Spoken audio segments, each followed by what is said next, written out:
Salut tout le monde, c'est Edgen59 pour une deuxième review aujourd'hui de la MP5 A4 Syma, donc CM027, donc chez Syma. Alors aujourd'hui je vais vous donner des conseils, oui, des choses à éviter, des choses à faire et une démonstration dans une prochaine vidéo car aujourd'hui encore une fois il fait pas beau.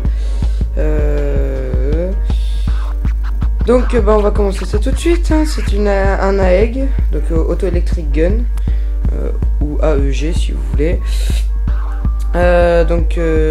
Full auto semi, 85 mètres secondes, avec hop-up, donc qui permet de régler la trajectoire de la bille.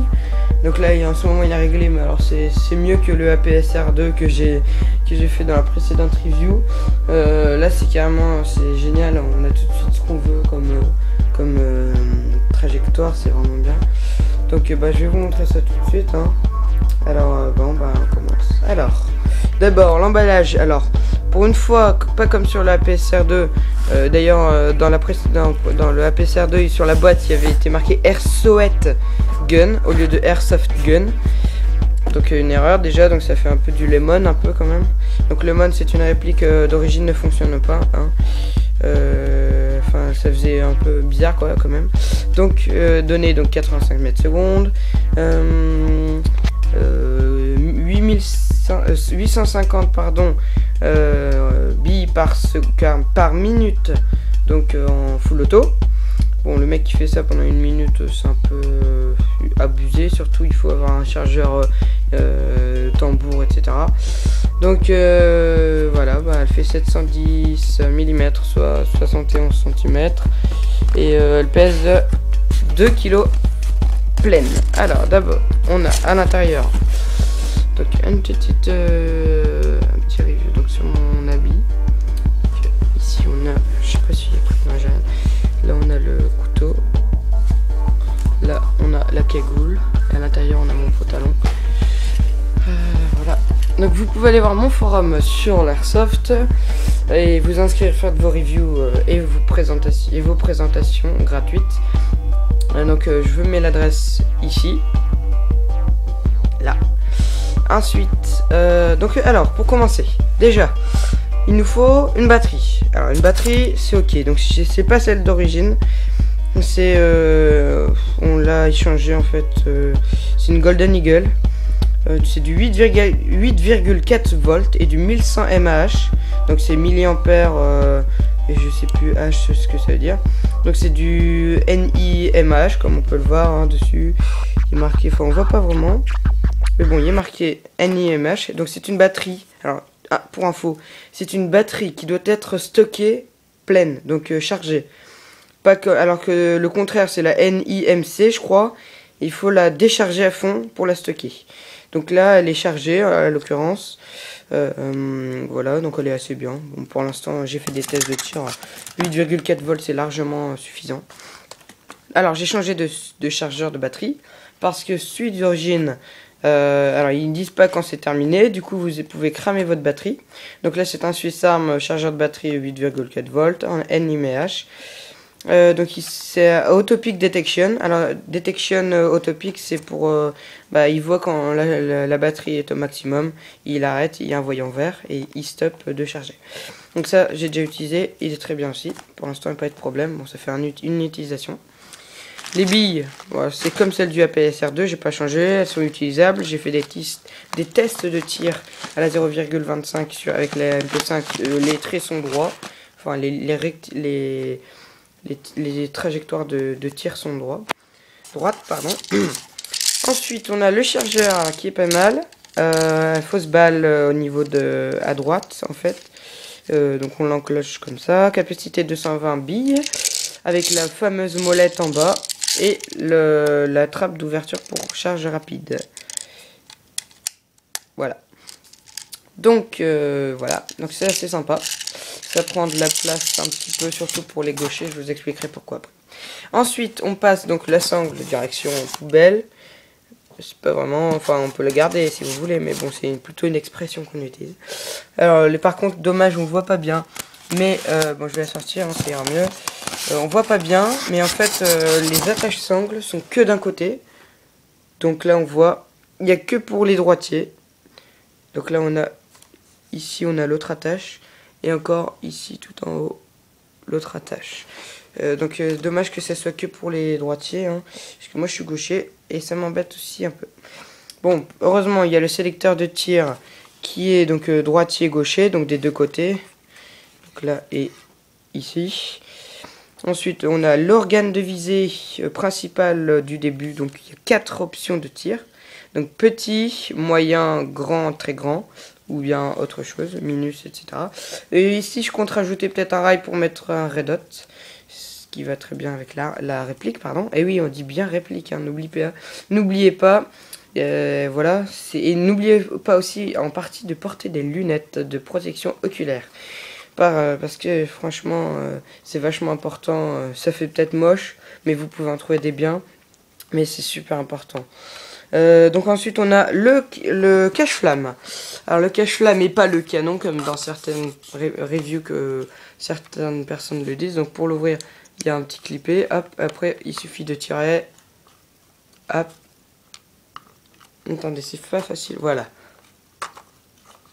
Voilà, donc là on a le canon avec un pas de vis 14 mm négatif, donc je compte aussi mettre un silencieux, attendez 5 secondes, voilà, donc un pas de vis qu'on peut dévisser, voilà, bon la flemme, excusez-moi.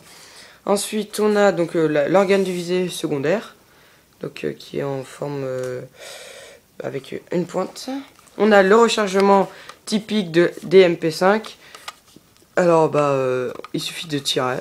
Bon, il sert à rien, il est factice, oui, sur cette réplique. Et ne faites pas comme dans les films où il faut clac, ça et ça repart parce que vous avez défoncé le truc. C'est pas prévu pour. Hein. Donc voilà. Voilà. Ensuite, on a la gâchette, donc les 3 options du sélecteur. Enfin, la gâchette, la détente.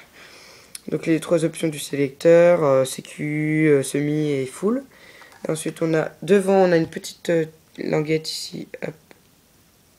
Ici, c'est pour quand on met le chargeur. Donc je vais vous le faire maintenant. Le stock, donc au niveau matériaux surtout, ça me paraît assez résistant. Et le petit bonus et le petit point fort de cette réplique, c'est la gearbox en métal. C'est le moteur en métal, enfin l'enveloppe. Donc c'est déjà ça. C'est vraiment pas mal. Donc quelques pièces métalliques. Comme ça, je sais pas si c'est métal, plastique, ça me paraît plastique. Ouais, c'est plastique. Plastique, métal, gearbox métal, levier de déchargement métal, gâchette détente plastique, corps. Bah en fait tout est en plastique sauf donc l'organe ici il est en métal. À l'avance plastique, l'embout pas de vis en métal donc c'est bien, canon en laiton à l'intérieur. Hein.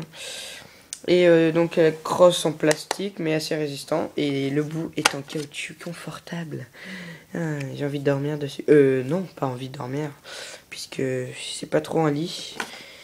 Mais bon, ça donne envie quand même de se reposer dessus. Hein. Non, pas à ce moment-là. Donc ici on peut mettre le chargeur, donc la batterie, en sortant donc ce bric-à-brac si j'y arrive. Ah zut. Voilà. Donc le bout est fluo, c'est pratique la nuit, mais bon, ceux qui font du airsoft la nuit, c'est assez rare, mais bon, c'est possible, hein, c'est possible, ça existe. Donc le fusible qui est là a changé lorsqu'il y a un problème à niveau interne, quand il explose en fait, ou quand il fond surtout, c'est parce qu'en fait ça fond. Ensuite, bah voilà, j'ai fait le tour. On va passer donc au chargeur.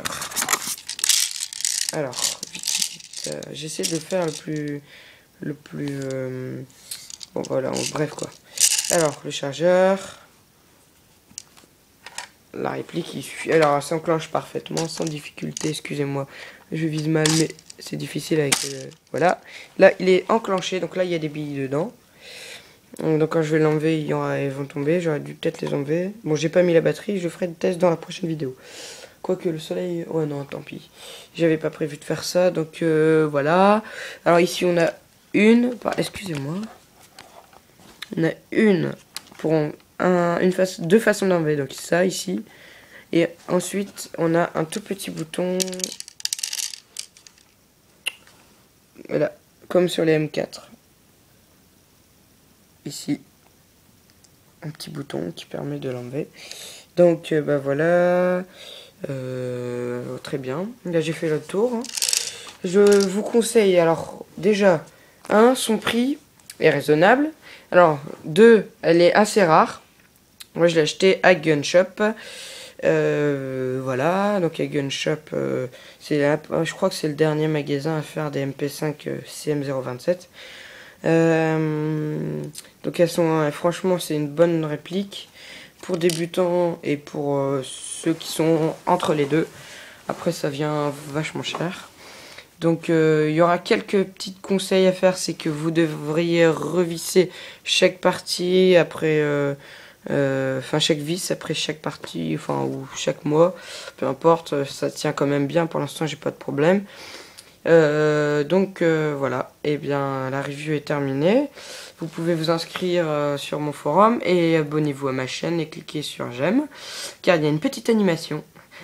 Et puis, à plus tard, hein, peut-être pour les tests de tir, ça marche. Et dédicace à 59 Braco et à Sylvo Vissé. A plus.